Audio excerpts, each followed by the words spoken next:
اللہ نور السماوات والارض، یہ ہے وہ آیت جس پہ سورۃ نور ہے۔ پوری دنیا کی تطہیر، یعنی تطہیر نفس، پیوریفیکیشن آف سول، تطہیر معاشرہ یعنی پیوریفیکیشن آف دی سوسائٹی، اور اب آگے بڑھیے پیوریفیکیشن آف دی گلوب، پورے عالم کے اندر صاف ستھرا نظام قائم ہو جائے، یہ اس پارے کا تھیم ہے۔ اس کو بھی شروع میں ڈالیے، یعنی 3 طرح کی پیوریفیکیشن۔ تطہیر کا لفظ مشکل ہے لیکن اچھا لگ رہا ہے۔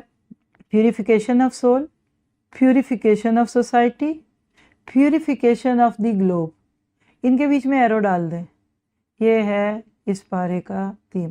اللہ کے دیے ہوئے نظام کو رائج کرو گے تو پوری دنیا سے ویسے ہی ایسٹ اور ویسٹ کا فرق مٹ جائے گا، مسلم اور نان مسلم ملکوں کا فرق مٹ جائے گا۔ آپ یہ بات کیوں کرتے ہیں کہ مسلم اور نان مسلم ملک میں رہنا ہے نہیں رہنا، کیا کرنا ہے؟ آپ نان مسلم ملکوں کو مسلم کیوں نہیں کرتے؟ اس کا پورا ایجنڈا آپ کو اس بارے میں مل رہا ہے۔ اللہ تعالیٰ ہم سے بھی کوئی کام لے لے ایسی جگہوں پہ بھیج کر جہاں ان اندھیروں سے روشنیوں میں نکلنے کی ضرورت ہے۔ اور اگر وہاں جا کے بھی ڈالر پاؤنڈ اور یورو ہی کمانے ہیں تو وہ تو آپ اپنے ملک میں بھی ہوتے تو آپ کو مل جانے تھے، کیونکہ آپ کا نصیب اللہ نے مقرر ہے۔